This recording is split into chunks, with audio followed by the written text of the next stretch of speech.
नमस्कार दोस्तों, मैं हूं ज्योतिषा। स्वागत करती हूं आप सभी का ज्योतिषा यूट्यूब चैनल पे। हम बात करने वाले हैं आज की 10 महत्वपूर्ण बड़ी खबरों के बारे में। आइए जान लेते हैं। सबसे पहली खबर, अमेरिका द्वारा भारत पर 26% टैरिफ लागू किया गया।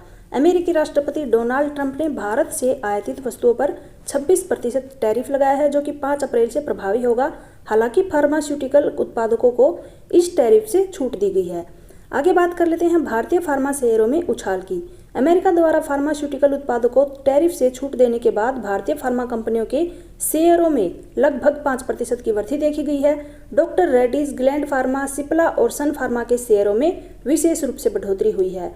आगे बात करेंगे, रुपया कमजोर हुआ है। तो अमेरिका के टैरिफ घोषणा के बाद गैर डिलीवरेबल फॉरवर्ड बाजार ने भारतीय रुपया कमजोर किया है, जिससे संकेत मिलता है कि ऑनशोर बाजार खुलने पर रुपया 10 से 15 पैसे गिर सकता है।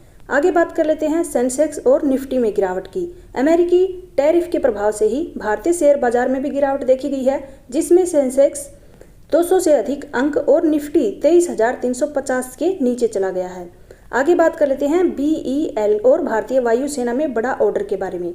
भारत इलेक्ट्रॉनिक्स लिमिटेड BEL को भारतीय वायुसेना से आकाश मिसाइल सिस्टम के रखरखाव के लिए 593.22 करोड़ का ऑर्डर मिला है, जिससे कि कंपनी के शेयरों में तेजी की संभावना देखी गई है। मारुति सुजुकी कीमतों में भी वृद्धि हुई है। मारुति सुजुकी की घोषणा की है कि 8 अप्रैल से अपने वाहन की कीमत में 62,000 रुपये तक की वृद्धि करेंगे, जिससे कि ऑटोमोबाइल सेक्टर में हलचल मच गई है। आगे बात कर लेते हैं महिंद्रा लाइफ स्पेस और मुंबई में नए projects. Mahindra life space developers ने मुंबई में 2 हाउसिंग रीडेवलपमेंट प्रोजेक्ट्स हासिल किए हैं, जिससे कि 1200 करोड़ रुपए का राजस्व अपेक्षित है। आगे बात कर लेते हैं विदेशी निवेशकों का चीनी शेयरों की ओर रुझान। भारतीय निवेशक अब अमेरिकी टेक कंपनियों के बजाय चीनी शेयरों में निवेश करने की ओर बढ़ रहे हैं, जिससे कि वैश्विक निवेश पैटर्न में बदलाव देखा जा सकता है। पिरामल फाइनेंस ने विदेशी बाजार में धन जुटाया है।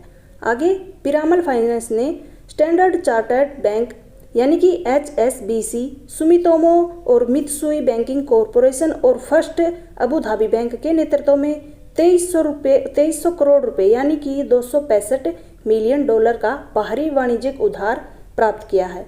आगे बात कर लेते हैं निवेशकों के लिए स्टॉक्स की सिफारिशें। ब्रोकरेज फर्मों ने वी मार्ट, जैगल और अन्य कंपनियों के शेयरों की खरीदने की सिफारिश की है, जिससे कि अगले 12 महीनों में 10 से 30% रिटर्न की उम्मीद की है। आगे बात करेंगे हरियाणा की 10 महत्वपूर्ण बड़ी खबरों के बारे में। पहली खबर, बिजली दरों में वृद्धि पर सुरजेवाला का विरोध। पूर्व हरियाणा बिजली मंत्री रणदीप सिंह सुरजेवाला ने राज्य सरकार द्वारा घरेलू उपभोक्ताओं के लिए बिजली की दरों में वृद्धि की आलोचना की है। उन्होंने इसे जनता पर 5,000 करोड़ का वार्षिक बोझ बताया है। दूसरी खबर होगी पंजाब और हरियाणा उच्च न्यायालय के पुलिसकर्मी को गिरफ्तारी से राहत। उच्च न्यायालय ने कर्नल पुष्पिंदर सिंह बाथ पर हमले के आरोपी पुलिसकर्मी रोनी सिंह को 3 दिन की अंतरिम गिरफ्तारी से राहत दी है। अगली खबर है गुरुग्राम में बहुवाहन टक्कर में एक महिला की मौत के बारे में। गुरुग्राम के सेक्टर 21C मोड़ पर 4 वाहनों में टक्कर की 28 वर्षीय महिला की मौत हो गई और अन्य 4 लोग घायल हो गए थे। कुरुक्षेत्र में व्यक्ति की संदिग्ध मौत भी हुई है। कुरुक्षेत्र में एक व्यक्ति का शव पंखे से लटका हुआ मिला।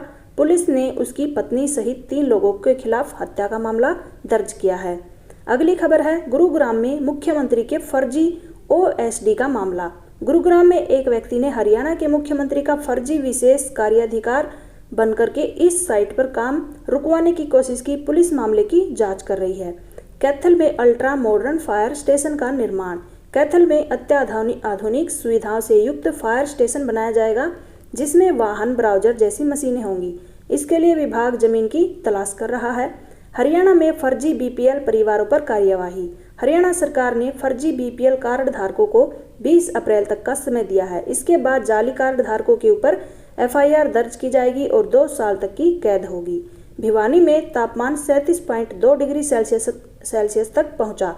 हरियाणा के भिवानी में सबसे गर्म शहर माना गया है, जहां पर तापमान 37.2 डिग्री सेल्सियस दर्ज किया गया है। मौसम विभाग ने आने वाले दिनों में गर्मी बढ़ने की संभावना जताई है। हरियाणा के कबड्डी खिलाड़ी को 22 लाख रुपए की बोली। हरियाणा के एक कबड्डी खिलाड़ी को बंगाल वॉरियर्स टीम ने 22 लाख रुपए में खरीदा। यह खिलाड़ी लेफ्टी रेडर है और दीपक हुड्डा को प्रशिक्षित करने वाले कोच के अधीन प्रशिक्षण प्राप्त कर चुका है। हरियाणा के शिक्षा मंत्री के जिले में 183 अवैध स्कूलों की पहचान। पानीपत में बिना मान्यता के चल रहे 183 स्कूलों की सूची जारी की गई है। शिक्षा विभाग ने अभिभावकों को चेतावनी दी है कि ऐसे स्कूल में प्रवेश लेने पर वे स्वयं जिम्मेदार होंगे। मिलते हैं नई वीडियो के साथ। जानकारी अच्छी लगे तो कमेंट करके जरूर बताना। धन्यवाद।